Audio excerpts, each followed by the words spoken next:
BJP किसको खत्म नहीं की? जगन रेड्डी को खत्म नहीं किया, बीजू जनता दल को खत्म नहीं किया, शिवसेना को खत्म नहीं किया। पुराने एक भी एलाइज बीजेपी के साथ है। और कितने बार धोखा दिया, कितनी बार गालियां दी नीतीश कुमार जी को, क्या नहीं कहा, टॉप टू बॉटम क्या नहीं बोला नीतीश कुमार जी को। तो ये तो है, भीतर में ये चल रहा है बीजेपी के भीतर कि नीतीश कुमार जी अगले मुख्यमंत्री। अब हमें तो लग रहा है कि नीतीश कुमार के साथ कोई साजिश न हो जाए। अश्विनी चौबे जो इस बार चुनाव नहीं लड़ पाए, उन्होंने कहा है कि उनकी दिली इच्छा है, जो उन्होंने पार्टी को बताया है कि एनडीए की सरकार, बीजेपी की पूर्ण बहुमत की सरकार बिहार में बने और मुख्यमंत्री का चेहरा 2025 विधानसभा चुनाव से पहले तय नहीं हो और चुनाव के बाद तय हो मुख्यमंत्री कौन होगा। एक तरीके से बड़े भाई की भूमिका में नीतीश कुमार को स्वीकार करने से कमोवेश इनकार करते। देखिए, नीतीश कुमार जी इधर उधर नहीं करते। नीतीश कुमार जी के साथ प्रॉब्लम क्या है कि वो अपनी आइडेंटिटी और अपनी आइडियोलॉजी से समझौता नहीं कर पाते। तो सबका अपना स्वभाव है। राजद के साथ थे तब भी उनके साथ प्रॉब्लम हुआ, कई प्रॉब्लम हुआ।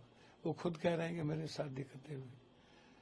और नीतीश कुमार के साथ जो लोग हैं ना, खासतौर पर ब्यूरोक्रेट, वो अब नीतीश कुमार जी के सर्व, जैसे पांड्या ने नवीन पटनायक के साथ हुआ ना, हमें लगता है कि नीतीश जी के साथ ये लोग वैसे ही नहीं करते।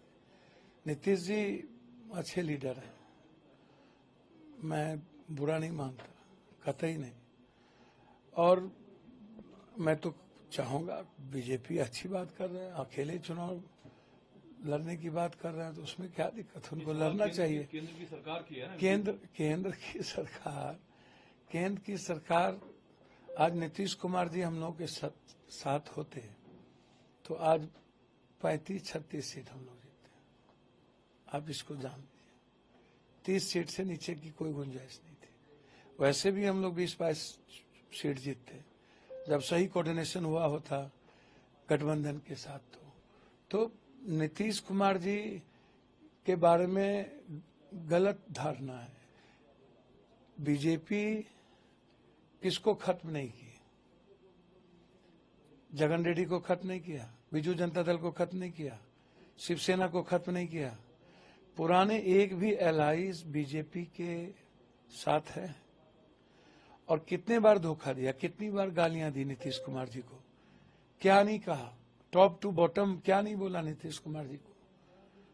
तो ये तो है, भीतर में ये चल रहा है बीजेपी के भीतर कि नीतीश कुमार जी अगले मुख्यमंत्री। अब हमें तो लग रहा है कि नीतीश कुमार के साथ कोई साजिश न हो जाए बीच में, हमें ऐसा भी लग रहा है। और नीतीश कुमार के अपनों के द्वारा न साजिश हो जाए। कुछ लोग ऐसे हैं नीतीश कुमार के जो बीजेपी के पार्ट में ज्यादा हैं, वो नीतीश कुमार जी के साथ धोखा न कर दे। मुझे इस बात का अंदेशा है। कल देखिएगा, जो बात आज मैं कह रहा हूं, हो सकता है कल आने वाले 6 महीने 7 महीने के अंदर आपको ये दिख न जाए। और वैसे भी महाराष्ट्र, हरियाणा और झारखंड के चुनाव के बाद अनस्टेबल गवर्नमेंट होगी, इसको आप लिख लीजिए। लेकिन जिस दौर में सहयोगी दलों की सबसे ज्यादा जरूरत है बीजेपी को, उस स्थिति में अश्विनी चौबे जब ये कहते हैं कि मैंने केंद्रीय नेतृत्व को अपनी बात बताई है, तो ये जोखिम लेने की स्थिति में भाजपा है कि नीतीश कुमार को नाराज करके तोड़ देगा? भाजपा तोड़ देगा। स्पीकर उनके हैं, सब उनके हैं, पार्टी तोड़ देगा।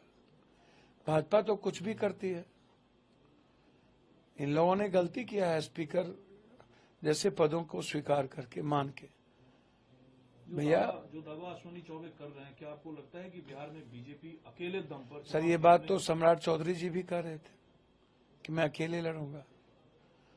ये बात तो इस चुनाव के पहले सभी लोग कह रहे थे कि अगला मुख्यमंत्री बीजेपी की होगी। भीतर में तो लगभग सभी लोगों के मन में है।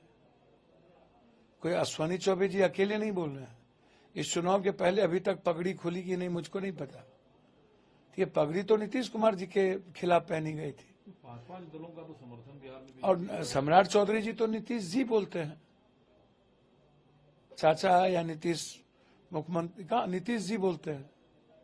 तो आपको इससे अंदाजा नहीं लग रहा है कि जिसकी उम्र बेटा की तरह हो वह नीतीश जी कहते हैं?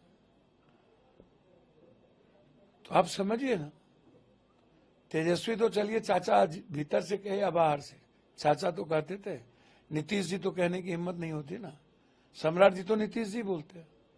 मतलब बीजेपी साजिश रच रही है, ऐसा आपका आरोप है नीतीश कुमार? मेरा आरोप है कि स्टेट पार्टी जो है वह नीतीश कुमार जी के प्रति कंप्लीट एग्रेशन में है। उसके भीतर कुछ भी नीतीश जी के प्रति सही नहीं चल रहा है।